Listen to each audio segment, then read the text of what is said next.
Panginoon, alagaan mo ang aking pamilya. Panginoon, maraming salamat sa mga bagong blessings na hatid ng araw na ito. Alam ko na marami ka na namang pagpapala na ibibigay sa akin. Tulad na lang ng nagising ako sa araw na ito. Ito pa lang, alam kong may plano ka pa para sa akin. Alam ko na diretsyo mo akong aalagaan. Tuloy-tuloy mo akong bibigyan ng direksyon at ilalayo mo ako sa mga masasamang pangyayari at masasamang mga tao. At alam ko, Lord, na lahat ng plano mo, lahat ng bagay na gusto mong gawin sa buhay ko, ikakaganda ng aking buhay, ikaka-level up ng aking araw-araw.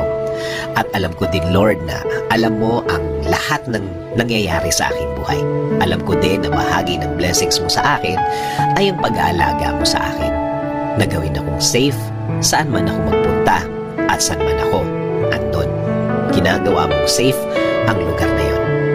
At alam ko, Lord, na since ikaw ang nangunguna ng aking buhay, alam kong patuloy mo akong i-guide sa mga darating na araw at panahon at sa lahat ng aking gagawin sa mga susunod na araw, linggo at mga taon na darating sa aking buhay. Kaya ngayon, Lord, kasama po ng aking dasal na ito na alagaan at protektahan mo din ang aking pamilya, Lord. I-bless mo sila sa lahat ng kanilang gagawin at pupuntahan. Patuloy niyo silang i-guide at gagawing blessed kahit saan man sila magpunta. At alam ko din, Lord, na meron ka ding magandang plano para sa kanilang mga buhay. Alam kong i-guide mo din sila sa araw na ito. At patuloy mo silang babantayan sa lahat ng pagkakataon ng kanilang buhay. Patuloy niyo pong pasukin ang aming mga buhay.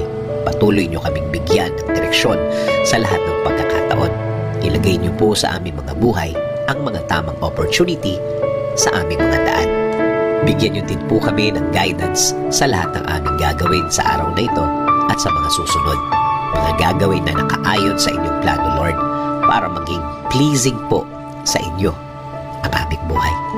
Gawin niyo rin pong ligtas ang mga biyahe na gagawin namin sa araw na ito. Ilayo niyo po kami sa mga masasamang pangyayari na pwede naming ikapahamak. Ilayo niyo rin po kami sa mga taong gumagawa at nagpaplano palagi ng masama sa kanilang mga kapwa. Huwag niyo pong hayaan na matupad ang masamang nasa isip nila. Lord, kayo na din po ang bahala sa aming bayan. Ilayo niyo ang aming bayan sa kahit na anumang sakuna. Paularin niyo po ang bansang Pilipinas at lagi niyo pong gawing safe ang lahat ng Pilipino sa mundo. In Jesus' name I pray. Amen. Sabi nga sa Psalms 32:8, I will instruct you and teach you in the way you should go. I will counsel you with my loving eye on you.